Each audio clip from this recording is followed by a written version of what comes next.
Opak ruoth Nyikwara Mogiro kamane nyakum ketera Mogi TV ka geno ni ngi Labor Day maber ka unen ching mar yueyo ching mar Labor ne ji te lakini oula to pod chando ji kuonde mopogore wan gi report mar midhiero mani kuonde mang'eny lakini sani to wantiere ka gi Elizabeth Otieno Nyarugenya kaka jaloko marwa obro kelo ni weche manyien matimore pacho ka gi kuonde mamoko bende anto nyinga Trevor Ombija Jandingo panga Nyakach dendo Ombija taya nyakwar guok kocha pesa. There is very little to celebrate this Labor Day because of the miseries brought into our homes and workplaces by the flooding crisis across the nation. The problem now that is on hand is how we can relocate these people from here. Midhiero mar oula pod sando Kenya kanyaka sani ji 179 osewito ngimagi e kinde ma chenro mopogore medo yudo ng'ikruok. Nilikuwa na shughuli huko Kagudo. Sasa venye nimefika kwa Athi River nikakuta hii moto imejaa. Oula mokwako boma ma Nairobi kod alworane bang' koth manyoro kelo kethruok mar mwandu kod daro moko kuom jodak. Na wauliza madaktari wetu warudi kazini, mambo tutarekebisha. Jokenya odhialo nyasi mar Labor Day ka jatend Kenya William Ruto jiwo jochiw thieth mondo doge tich ni mar sirikal oseloso thoth dwachgi.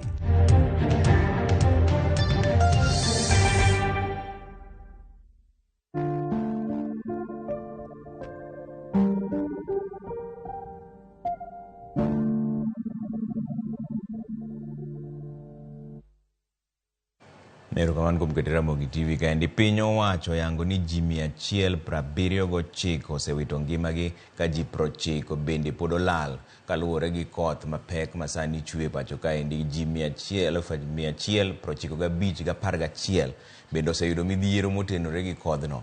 E masira matinende riwruok mar Kenya Red Cross bende dhi mbele gi reso jolimbe e kuonde timo limbe manie bungu mag Masai Mara maula ne okwako e kaunti ma Narok. Lydia Bromio ambaka ni bang' daka matin to gimoleronwa ni bende nitiere chenro mar reso familia moro mar ji 10 bende madhi nyime e alwora mar Entosopia ni e kaunti ma Kajiado bang' aora e waso nyiro muomo.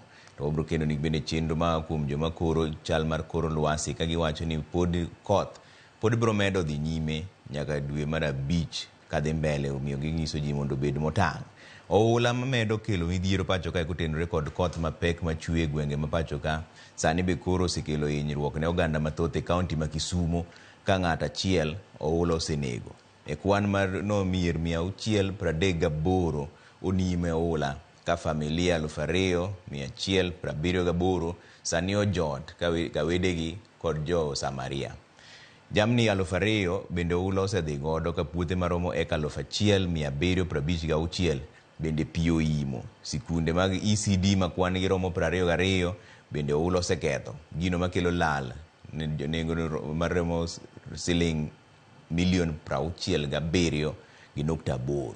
Governor Anyang' Nyong'o ne nigi kwayo. And water from swollen rivers in our county have affected 14,060 people across the 8 sub-counties. A total of 1,756 acres of farmland and crops in the low-lying areas have been destroyed in the 8 sub-counties with an estimated cost of 67.81 million Kenyan shillings. We need therefore to appeal to everybody, and I mean everybody, for help. First, short-term help. We appeal to well-wishers to come up and help us assist these displaced families. Anyone with food, non-food items, and cash donations should contact the Minister for Public Service, County Administration, and Participatory Development, Ms. Judith Oluoch. Those with financial donations should send through our emergency account number as follows. Paybill number 552800. Account number 015-415-478-001. Midhiero mar tuoche ma ikelo gi pi masani koro kelo luoro ne familia mathoth mojote kembe bang' pi oula daro gi miechgi. Familia go ni kod luoro ni tuoche nyalo nuro gi kapo ni sirikal kod migepe mamoko okoreso gi e chenro mar thieth. Ma endi kaka jafwambo marwa Ali Abich kelo nwa ler. skund primar mosodwe ka chudubura makara chuonyo osebedo ka jot mar familia maromo 580 kuom jombe ariyo sani nyaka ne pio ola riembgi e miechgi e kambini gi kale midhiero mopogore kama oting'o tuoche mamonjogi kaluwore gi pige masani koro pongo gwenge makono kendo giywak ni poni okorang ngimagi malong'o to gibiro medo hinyore kambi kama gijoteno. Pi manwa modho nok en pi maler. Ne nyithindo diewo, jomadongo ne diewo. Mosebedo kwa chandre ka watemo ler to ok nyalre. Gi pigni okelo malaria mang'eny yakotosa jodalawa. Mano chandruok manyo wan go kabisa nikech thieth bi nyonge. Kambini mag jote gi nyithindgi tuoche ma opogore osebedo ka imogi kanok mag yedhe bende gin go kendo kata wuok e kambini ka gidhi manyo thieth bende ok yot. Wan go osiptal machiegni miluongo ni Chua dispensary to konyal bedo mondo okonyal chung' motegno mondo orit jowa madhi 500 gi wiye manie pi. Ne wawinjo ni gisebedo kae chakre tarik 10 dwe mar 4 to en wach malich ahinya. Koro jowadwa waluongo uduto te mondo wariw wanywak kanyakla mondo mi wakony jowa. Kaluwore gi pek e chenro mag thieth masani koro familia go nigo e kambi mag jote ni osiptal mar Berils Medical Center ka omakore gi riwruok moko mar piny owacho ma ong'ere ni God Will Provide ne ochwalo negi thieth nono maonge chudo kendo ne oyangore ni tuo mar malaria kod mar typhoid ng'eny e kambi no. We have seen like 500 people. We are going to treat them today. Most of the condition, the highly prevalent condition here is malaria, both affecting the pediatrics age, the children, and also in adults. We also have seen other cases. We have typhoid, which is I am associating it with it's a waterborne disease. They're not even able to access safe water for them to drink. So that is what is bringing all that. There's also other diseases. They have chronic illnesses, patients who are suffering from hypertension, other people who have diabetes. Gimachielo mantie kama binyaka wawuoye gi sirikal en ni wan gi mine mayach to mine gi ok yud clinics pok ginwang'o thieth kaluwore ni onge kuonde thieth man machiegni to mar ariyo dakteche bende ogomo. Koro yudo ka samoro kata ka opim rembgi yudo ka rembgi ni piny to ok gin gadier ni gidok giyudo thieth mane kendo ka gisewuok e camps moko ma chandruok pod nitie. Wan kaka Berils Hospital ok wanyal manage camps te, wanyalo mana manage camp achiel kata ariyo. Midhiero mar tuoche mamedore kaluwore kod pigi masani koro chido bende miyo familia ma ojote skund primar mananga e kaunti ma Kisumu bedo kod kibaje. Familia go kwayo sirikand kaunti no kod migepe ma opogore mondo chwalnegi chenro mag thieth e kembe ma koro gijote bang' ka pi oula kod pong' mar nam Lolwe darogi e utegi.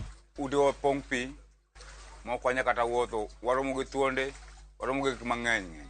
Repe be wuotho oko kuchopa sa 10 repe chako oko. Sirikal ine minya konyowa to konyo gi kwe okoyo to tek kodwa akwa ka sirikal nyalo konyowa e yo mora mora aginyalo pongonwa pharmacy wagi kigo gi yedhe moko mag machiedho tuoche mabiro gi weche pi yange konywa kaginya konyowa gi kendo kata mana onget moro nikech thothwa ne pi mako odonje matrese wa gongede wa. Alia Beach, Ramogi TV, Homa Bay. Kwa kanyo ni jatend piny William Ruto golo chik ne aput mochung' ne meto mar osara mar jotich mondo med jotich ma piny osara gi atamalo 6. Kane olose nyasi mar dhialo odiochieng' jotich pacho kaendi, Ruto nyiso duol no mondo bed piny mar neno kaka gidhi keto e tim meto makamano.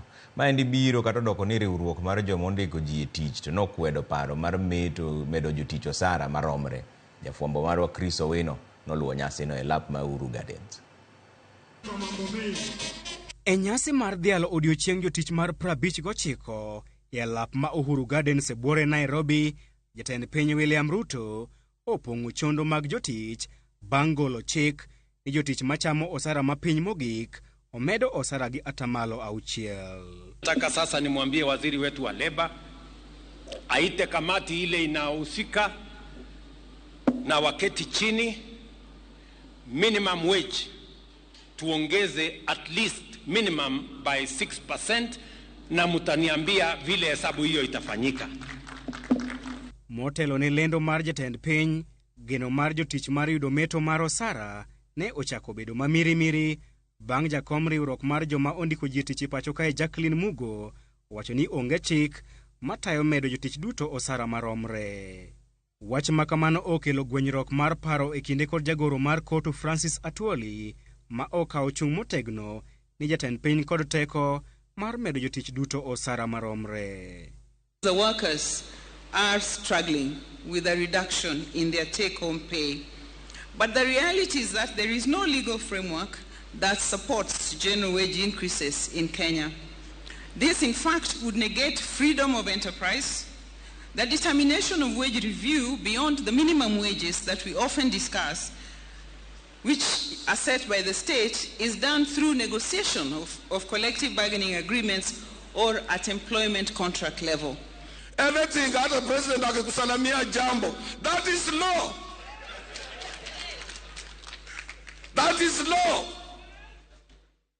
Usifikirie utaenda kutafuta law ingine pale ingine. So wacha tupeleke president pole pole na tumwangalie, tumchunge na yeye atatuchunga. Na tunaomba yeye atupatie 22.5% or whatever he has put in his pockets. Ama tena nimesema vibaya. Kaluwore gi mano, jatich mapiny mogik rodhi chamo osara mar shillings 18,000 dwe ka dwe poni okete tim lendo makamano. Jatend piny bende ogoyo debe ne chenro mare mar tero jotich e pinje ma oko kaachiel gi gero udi ma nengogi ogonyore kaka yo mar tieko midhiero mar onge mar tich. As I talk to you today, we have 140,000 young people who were not working last year, but they are working this year in our housing program. As I talk to you today here, we have another 120,000 young people in our TVETs, in our ICT hubs today who are earning salaries, who have a job, a digital job, 120,000 who did not have that job last year. Ewi chal mar uchumi, Ruto odok ne sirikal mare kuom keto okenge maber mag bero uchumi, gino ma oseduoko piny nengo mauta, nengo chiemo, kaachiel gi tego siling mapacho kae. Niliwaomba munipatie nafasi kidogo nipange mambo. Vile mambo yalivyokuwa mwaka uliopita sio vile yalivyo sasa.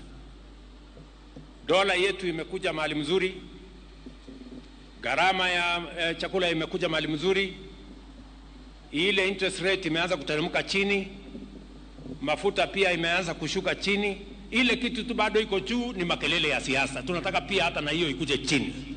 Gino ma inyalo wacho ni en duoko joma osebedo kase kuom jwang'o jotich, jagoro maduong' mar Kotu Francis Atwoli owacho ni lony mare maradhai e weche mag jotich en gweth maduong' ne piny Kenya. In my own union this year, I signed more than 44 CBAs to cushion workers from the cost of living. And some say Atwoli, amekaa tu pale, hii mzee ni mzee wa ujuzi, mzee wa kisasa. Kata odoko ni jatend piny William Ruto ogolo chik mondo omed jotich osara gi atamalo 6. Chik makamano inyalo mna keto e tim poni opodhe kod aput moyiedhi mochung'ne ng'iyo osara mag jotich. Chris Owino, Ramogi TV, Uhuru Gardens, Nairobi. Jatend piny Kenya William Ruto nyiso lakteche kod jochiw thieth mamoko mondo dog e tich kendo were kod ng'anyo margi. Ruto ne lose nyasi mar leba ya lab ma Uhuru Gardens. Nowacho ni sirikal osetemo manyalore mar chopo dwach laktechego kendo kowinjore gidhi nyime gi ng'anyo. I want to appeal to the government and the doctors to give social dialogue a chance to resolve the ongoing strike by the doctors to alleviate the suffering of Kenyans. Hali ya madaktari wetu, clinical officers, saa ingine usiku hatulali, Your Excellency. Tukisema tutafuta njia gani mwafaka, which route, hiyo tunakuachia Your Excellency. Jacqueline Muga amesema tunakuachia. Tumeweka kwenye meza yale serikali iko tayari kufanya.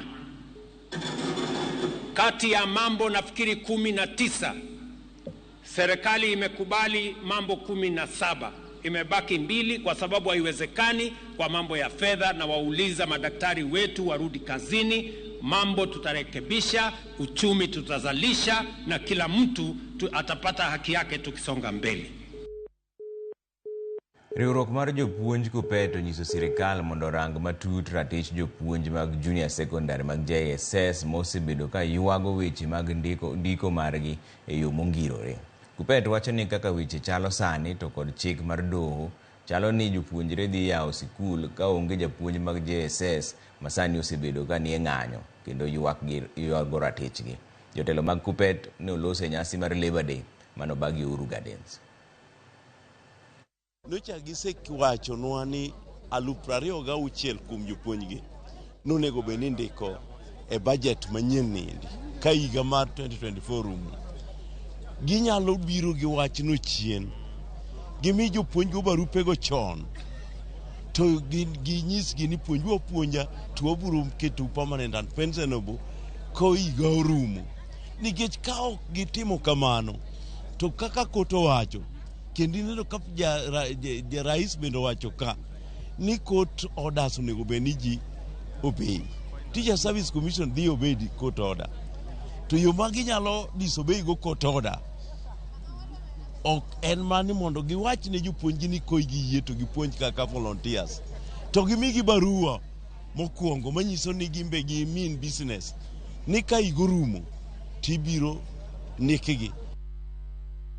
Jopiny ogolo paro mopogore kaluwore gi nyasi mar Labor Day ma higani, nyasi ma bende biro e kinde ma rochruok pod ogoyo tach e sectors mag piny owacho, kumoting'o sekta mar thieth, sekta mar wuoth, sekta mar pur kod sekta mar somo e kind mamoko.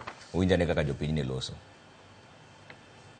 Gimoloso wach Labor kawuono aneno kotiyo maber. Aneno ka maisha sani chako dok. Sani ji chako tiyo maber. Adoka kamano maisha chaka maber. Vijana onge tich kata wach housing no. Okel Kisumu ka vijana nyalo nuango tich. Kulingana kaka rais no wuoyo sani amini serikande ni tek. Kulingana kaka weche timore mang'eny Kenya kae sani dakteche ogomo iwacho ni pesa onge. To pesa bidwa medre jomoko gi pesa moko dwa kanye. Mana gima otamo wang'wa sani. Koro konyal yie kod gima jatelo wacho ni oloso komiti moro ma dhi medwa gimoro waonge hope sirikal ne. Koro nwakwayo ni konyalo winjo ywakwa to duoknwa dakteche makonyowa kich wan waonge nyalo kwanyal dhi kata loka ok wanyal dhi kamoro amora. Koro wan rem wan mananika kich wane mabende wamiyo gi gimoro ma gidhigo kanye malo kocha. Koro aneno ni ka beto rais mondo bi e ground obi e piny ka mondo ng'in jomage modhi skul jomage man lak tich mondo timang mondo ndik jogi tich to lu yo maber ma jogi nyalo yudo go tich. To kaka ko wache no ero to kang'e no wacha dier kota miriambo. Onego ochule daktari to vijende ma jokuoge ma onge tich gi ondikigi mondo wabed gi kwe Kenya ka. Bazwadi yu moro machuku dogo tupodon gochi manyien mobro kelo iri ka wang'ia nenu wacho nang'e ariya deka uchiel nono. Ng'ao bila Derrick mar Konims Academy ka Bondo Luanda mor kod chenro winjo yo makare. Wakwayo mondo sirikal okete chenro maber mar geng'o ula mondo wares ngima oganda. Erokamano ahinya obila Derrick mar Konims Academy ka Bondo kanyo Luanda. Ramogi TV an jamta wuoda wasi boda sirikal okonye jopiny ma pi yuero gige gi yawa. Erokamano ahinya jamta. Trevan William Nyadawa kan kaka mega waneni ka endigi Mr. Eli. Kotu is just a toothless dog. Onge paro ma tuoli nyalo wacho ni koro ogolo mondo konywa. To kendo onego med teko mar emergency response. Erokamano ahinya odhi yo matin woduogo podon weche manyien mobro kelo iri kaka kidhi mabor ahinya.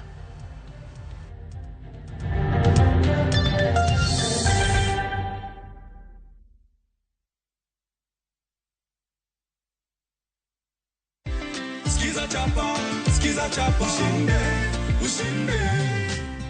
Jamani, watu wa Kakamega wanajua kama umepata pesa za kupanda? Wanajua. Sababu nilikuwa nimewaambia, nilikuwa nimeeneza habari, waambia kwamba Skiza na chapa ndio kusema. Ama kweli hatuwezi tukaandika kwa mata ilhali tuna wino, cheki yake ndio hii hapa. Heko sana ndugu yangu. Asante sana. Asante sana. Nashukuru sana. Bado kuna zawadi nyingine sio? Kuna zawadi nyingine. Asante.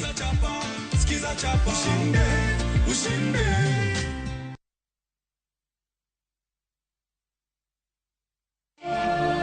Kila mtoto ana ndoto ya mustakabali mzuri, lakini je, ulijua kuwa zaidi ya watoto 130,000 wenye vipaji na uhitaji wanakosa fursa ya elimu ya sekondari nchini Kenya? Baraza la Makanisa la Kenya, NCCK na Saidika wameungana kwa jitihada za kubadilisha hali hii.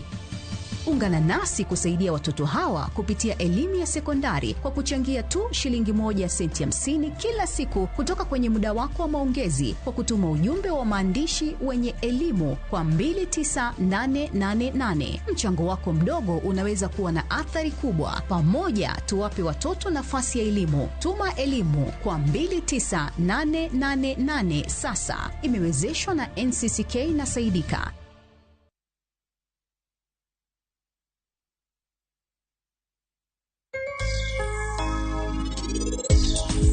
Wan ka kod watermelon be mopogre opogre dog into ng'eny ji osekawgi kendo ikawo moko a piny. Wan ka kod pilipili hoho ma bende ok watimo scale maduong' ahinya to nitie.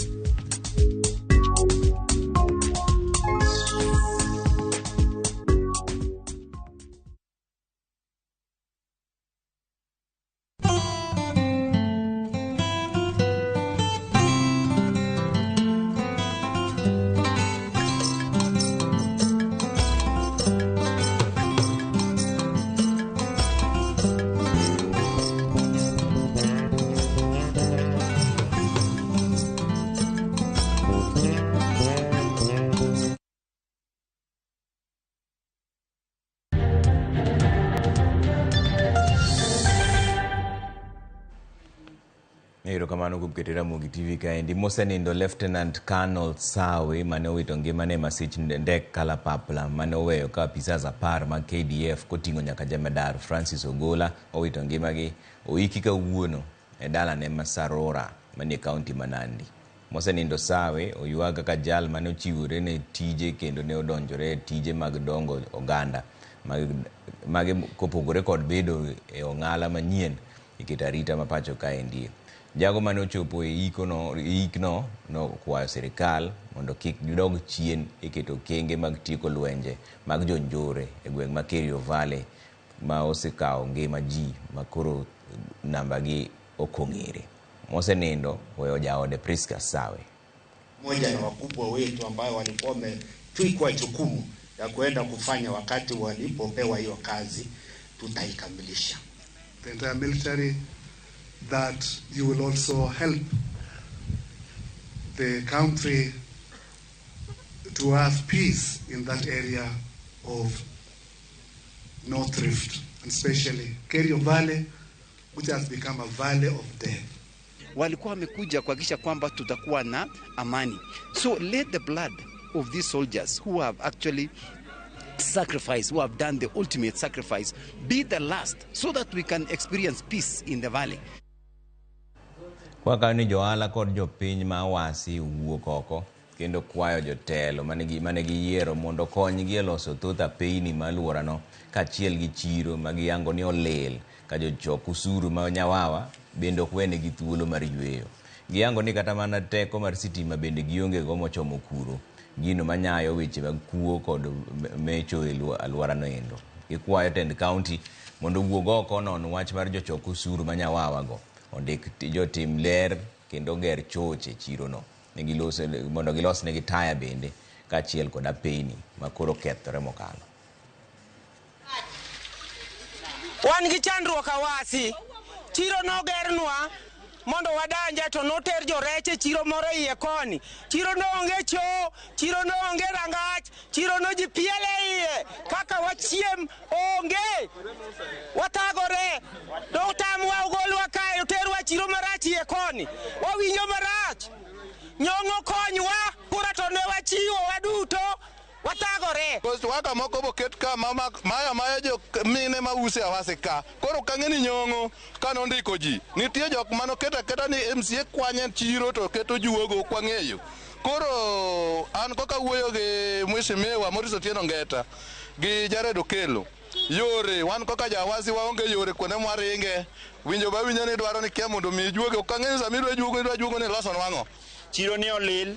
Odwa ni mondo oyweyo bed chiro maler. Skundwa mar Pala nigi sida mang'eny, akia ni MCA, akia ni MP monego bed ni konyowa. Nyithindo ni marach, sani yawo sikunde, cho onge Pala. Nyithindo onge gi choto skul idhi yawo, jo health nyalo loronwa sikul sa asaya. Eka kwaja sirikal moro amora mochung' ne area ni manyalo konyowa pala mondo ni kaka iloso yor cho mapala kapok olornwa sikul kanyo makonyonwa nyithindo. MCAs ma Migori oyiero MCA ma Kaler Thomas Akungo kaka spika ma Kojole seche ma spika mane odhi choko Owino Likowa bende oyudo fuong'ruok bang' doho golo chik matamo od bura ma Migori yiero spika manyien nyaka tiek winjo burano. Jojuma miwa ler.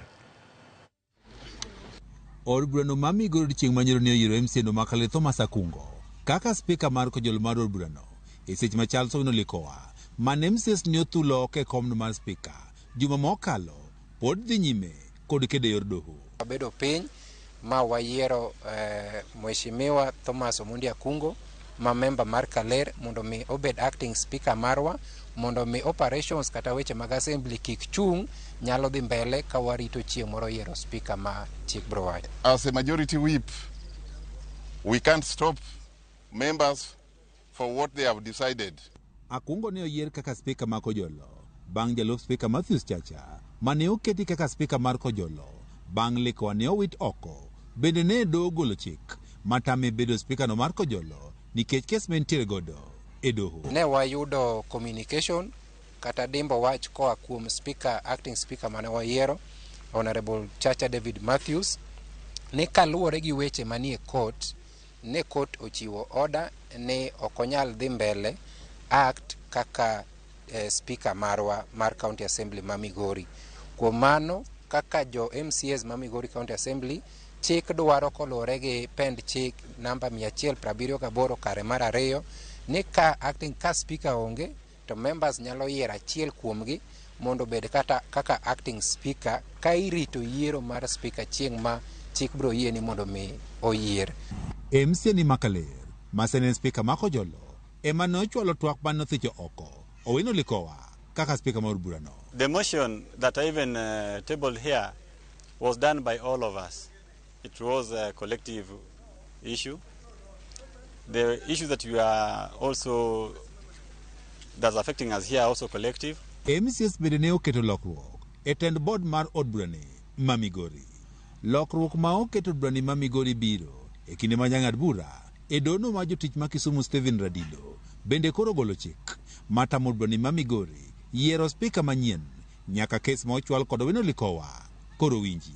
Kes ni ma ochwal kod Owino Likowa mamanyo resruok ka owuok kuom doho ma jotich ma Kisumu idhi chak winjo tarik 13 mar dwe mar 5 mar higani. Owino Likowa ne othichi oko e komno mar spika tarik 23 mar dwe mar 4 mar higani ka MCAs ne se kuom rem matiyo makare kod omenda mar od burani kaachiel kod rem ta od burani e yono makare. George Juma, Ramogi TV, Migori. Wadoga ni masira mag oula ni chenro mag manyo ji ma pod olal bang' masira mar oula ma Mai Mahiu ojiwore bang' jolweny kod apisas mag NYS donjore chenro no ndalo 3 bang' masira no timore. E kinde no jata tije mar kambi Reru ma pacho kaendi Philip Mainga bendo yango ni gedo mar ndach Reru ma nyocha pio oula ochodo biro kawo dweche buora kapok odok e wang'e kendo chako tich. George Bati miwa ler. E rameny mar yango kaka masira ma Mai Mahiu nyocha timore. Yango kaka pi nyocha na omwomore kowuok e yawo ma Kijabe kendo borore kokalo e gode ma Kijabe kod Kiaru. Mukoto goro mar olalo moyiedhi mar Reru manogere higa mar 1931 mondo mi omak ndach Reru matudo Nairobi kod Kisumu. Masira magikone to chwe okelo tho mar ma ok tin ne ji 51 Mai Mahiu. Nyaka gie sani pi ma ikelo kod koth mamedo chwe pod mol kowuok e godego kendo kelo senyruok mar lowo e alworano ka jolony koni gedo mar olalono mar Reru nyalo kawo e kind dweche 2 kod dweche 3 eka mondo doge wang'e. The structure that we'll put will have to be a permanent structure, so we will construct a new structure done in concrete. It most probably will be a box culvert. The work will take about 2.5 months. E kinde ma oganda ma Mai Mahiu pod ni kod achiedh nade kaluwore kod midhiero kendo moko pok ong'eyo kama moko kuom wedegi nitie. Piny owacho jiwo chenro mar manyo ji manolal e masirano. Jolweny kod apisa mag NYS ojiwo chenro mar menyo ka gitiyo kod tingni mag komeko kod guogi ma umge beth mang'weyo nyaka gima oponde bwolo mondo konyo fwenyo pod nitiere ji mane chuodho imo e kinde masirano ka jopiny ni kod geno ni chenrono dhi konyogi e yudo ji mapok ong'e ndachgi. Na tunatumai tukiendelea na hizi juhudi siku 2-3 tutaweza kuwa tumemalizia hii shughuli na kuweza kupata walioweza kufunikwa. Kagikwayo mondo kas chenro mag menyo. Luoro ma jopiny nigo en ni koth mamedo chwe nyalo kelo pek e menyo ahinya e bwo lalo moro mane yien origore kendo ma ichich ni nyalo bedo ni moko kuom joma imanyo omoke. Na weather changes, wakati mwingine masaa za jioni kunaweza kunyesha, na kukiwa na mvua hii shughuli inaweza kutatizika. Inabidi kwanza wameweza kutulia kwa sababu hatuwezi kujua kama kunaweza kuwa na mafuriko mengi. Miti iko huko ndani ya Karabat, ndio watu wenye wako huko ndani ndio wajaribu kutoka, ndio kila watu wapate nafasi ya kupata watu wenye wamekwama huko ndani ya maji. Watu wengi wanalia tu wajapata watu wao, wako watu wengi wamekwama huko ndani. Bang' jatend piny lando kar jot ne ji manoyudo midhiero, joma tayo chenro mar chiwo ne ji kar jot ma Kojolo koni giyudo pek kaluwore kod kwan mamalo mag oganda mamedo molo e sikund sekondar Mangeya, kendo gimanyo kaka ginyalo konyogi kapok sikunde oyaw juma manyien. We had the real victims yesterday, but when the president announced that there could be some land, we found that we needed to do that again because the tents again got more people. So we are still in this mix of sorting things out. But what we need to do is to appeal to the people of Kenya, of this country, people of goodwill, to come to the help of these people, so that we would be happy to move them from here to houses, not to another camp. The problem now that is on hand is how we can relocate these people from here. We are saying this because the schools are opening on Monday and they are supposed to be relocated.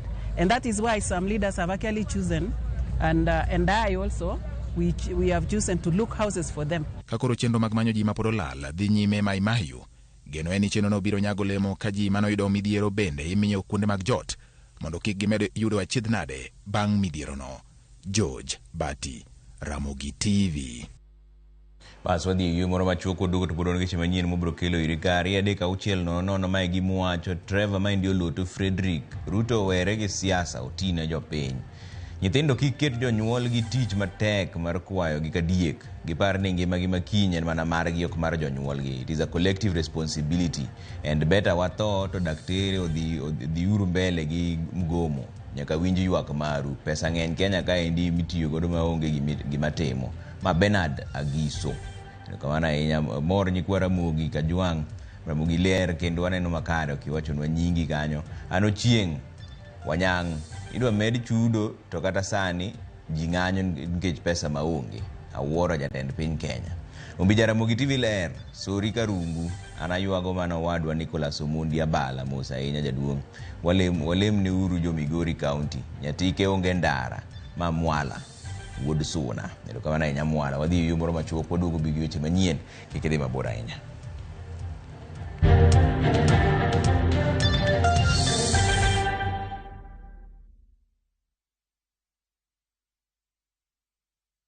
Asewacho ni nyathini toko winja. To sani, oseguro tiende dalani. In a world where faith, Yesu Kristo malamoni, fear, sacrifice, and the complexities of father-son relationship collide. The son must choose his path and his own legacy.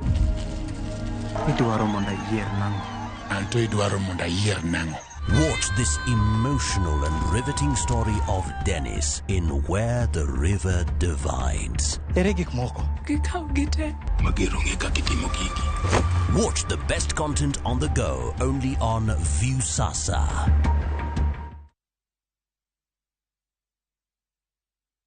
Royal Mabati Factory, dukani mar nyiepo achiel kende manengo gore piny, kendo rang'iny mamalo mag mwandu go ewi tado yudore duto. Yud offers mag stone coated tiles gi $630 kende, koriwo nyaka osuru mar VAT. Chula tamalo 40 iyud molos sani kikelo ni nono maonge chudo. Limwa e badwa ma Manjit House, Kisumu, Accra Street, e apaya ma Paul Mboya. Gochnwa e 070 357 201.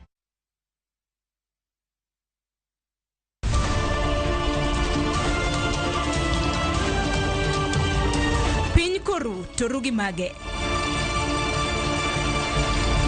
Weche manyien. To chuny mbaka en nyiero, ywak kod muodo lak. Matwak kod duond jopiny. Nyakora Ramogi Ajwang' machiegni neno weche manyien. Ma en rupiny kod mbaka oromo e Ramogi TV.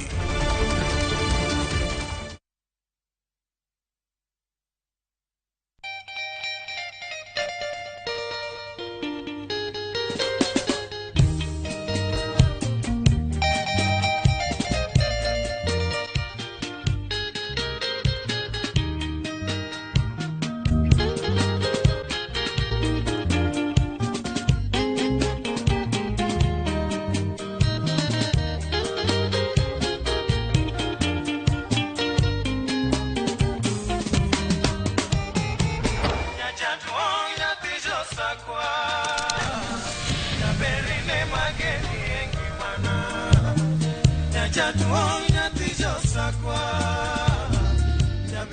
Ramogi, kar chuny Jaluo.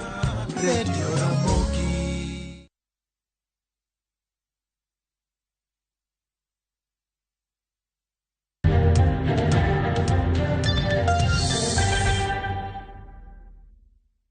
Erokamano kete Ramogi TV kaendi chenro mag wuotho bedo kod ng'ikruok moko kuom piny manie buore Nairobi kaendi kod aluorage kaluwore gi koth mapek manyoro nochwe e kuonde dak mamoko kaka Kitengela bende ne oyudo midhiero mar oula kendo miyo jopiny odar ka iresogi gi apisas mag Kenya Red Cross. Jafwambo marwa Joyce Oduor ni kod lerne.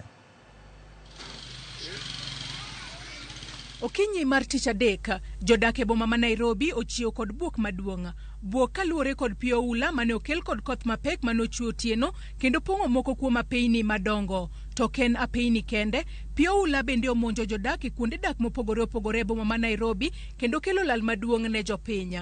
E kar dak ma Kitengela, familia mohewa par sani koro dong' maonge kuonde jot tok pi donjo e utegi kar saa 9 mar otieno ma piny orugodo kawuono. Jodak ma New Valley, Chang'ombe, Balozi kod Baraka emoyudo midhiero maduong' ahinya to ka ora moro mayudore e gwengego muomo. Kaluwore kod meneja mar municipal ma Kitengela, Josephine Sane, gisereso familia maderom 100 ka jodak moko bende yuago kethruok mar mwandugi. Wameadhirika lakini hatujapata kufikia sasa maafa, lakini tumeokoa watu, tumepata board kutoka kwa Red Cross, tumetoa kina mama, tumetoa watoto, tumetoa wanyama kama umbwa, na kufikia saizi hizi shughuli zinaendelea. Tunaenda pande ile ingine ya Baraka Road. Naomba tu serikali ya county itusaidie kupandisha hii bridge ya Barosi Road. Mwenye aliunda aliweka chini sana, so hata sasa hawezi kufuka kaenda ngambo nyingine. Eneo tumeathirika vibaya sana, vitu zetu zimeenda. Irene Wairimu, achiel kuom jodak mazimaman, Yoropi kowuok e ode okinyi mondo odhi e kare mar oraka. Owacho ni pi oula nodonjo e udigi tok koth mapek manochwe otieno duto kendo koro okelonegi lal maduong'. Jodakgi wacho ni dinruok mar odundu ma pi onego kale ema koro okelonegi midhiero mar oula. Hii ploti yetu imekuwa na shida sana. Kukinyesha hata ndo inakuwaga ya mwisho, sijui drainage zimefanya nini. Tumebaki bila makao sababu maji imekuwa mingi, vitu zetu zimeharibiwa na maji. Ukweli maji imetulemea, vitu zimeharibika. Mimi hata niko na duka ya kuuza electronics, zimeharibika zote. E wang'apaya ma Eastern Bypass Kamakis, chenro mag wuotho bedo kod ng'ikruok toka ora moro mayudore gwengego muomo kendo dino nyabatha paya konchiel. Weg nyamburko madongo manigi oteku ema notemo muomo pigno ka weg nyamburko matindo to nochuno mondo manyo machielo mar luo. Tunataka tuvuke tuende ng'ambo ile, imeshindikana. Kwa hivyo inataka saa hii hata waziri wa barabara asiende na ndege akuje na barabara ndio aone mahali kuna stahili kurekebishwa. Kwa nimetoka maeneo ya Thika ninaenda upande wa Utawala na nimeshtuliwa sana nikiona maji imejaa barabara, hakuna mahali pa kupita. Kwa hivyo tunaomba waziri wa barabara, tembea na gari, wacha kutembea na chopa. Njoo uone barabara mwenyewe ujue ni wapi utarekebisha. Na ndio unaona hata huko mbele hii mto umeweza kutupa maji yake kando ambapo inazuilia magari kupita. Kama tunavyoweza kushauri watu ni kwamba wasijaribu kuvuka kwa maji mpaka maji ipungue. Kwa sababu hii maji tumeshuhudia mahali kwingi watu wakibebwa na hii maji. Tokena paya ma Eastern Bypass kende, maechala mar wang'apaya makagundo kochomo Joska, ka jowuotha e kata jodaka e wang'apaya makoni nochiwo kinyi makawuono kod buoka ka giyudo ka aora Athi River no muomo kendo koro yo oklure gino makoro okelo nura mar nyamburko e wang'apaya ne. Joriembo kod jowuoth odiwe bathapaya ka koro chunogi mondo gimanyo machielo mar luo. Giwacho ni aora ma Athi omuomo kar saa 10 okinyi. Venye nimetoka huko Kileleshwa, nilikuwa na shughuli huko Kagudo. Sasa venye nimefika kwa Athi River, nikakuta hii moto imejaa. Sasa ikabidi nirudi huko Kileleshwa nitafuta njia nyingine ya kutoka huko kesho ama siku nyingine. So nilikuwa navukisha mjamaa nikimpeleka Machakos nikakuta imefurika. Kulikuwa kitu asubuhi saa 10. E wang'apaya maduong' Mathika machiegni kod Kahawa Sukari, Kahawa Barracks kod Mbalariany ma Kenyatta bende pi nopong'o kar kogwen, gino mane ochuno duol mochung'ne apaya madongo e pacho ka odine. Midhiero e apaya no Mathika Superhighway ne okwako gwenge mathoth, ahinya to mago mageno kuom darano e wuodhe makagi kacha. Gach reru mawuok Nairobi kadhi Nanyuki bende ula nogeng'one machiegni gi gwenge ma Bidco. Joyce Odur, Ramogi TV, Nairobi.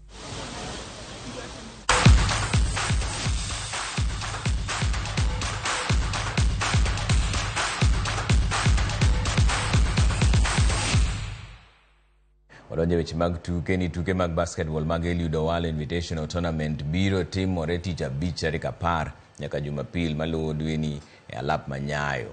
Kano yango wachno kawuono e alap Manyayo, jata tije mar Eliud Owalo Foundation nowach ni tukego dhi nywako jok machuo gi jok manyiri bende. Timbe ma ibiro goch korgi gichuo gin kachiel gi KPA, Equity Dumas, Nairobi City Thunder, Ulinzi Warriors, USIU Tigers kod Strathmore Blades. Timbe mag mine gin kanyakla gi KPA, Zetech, Equity Hawks, Strathmore Swords, Storms kod USIU Flames. Maeri e thuolo mar areyo mar Eliud Owalo bago tuke makamago. Basketball. So we are appealing to basketball fans to come in large numbers and watch the game starting Friday to Sunday next week. 300,000 for first position ladies. Runner-up men will get 200,000. So will be the runner-up for the ladies. And then third position will get 100,000 shillings.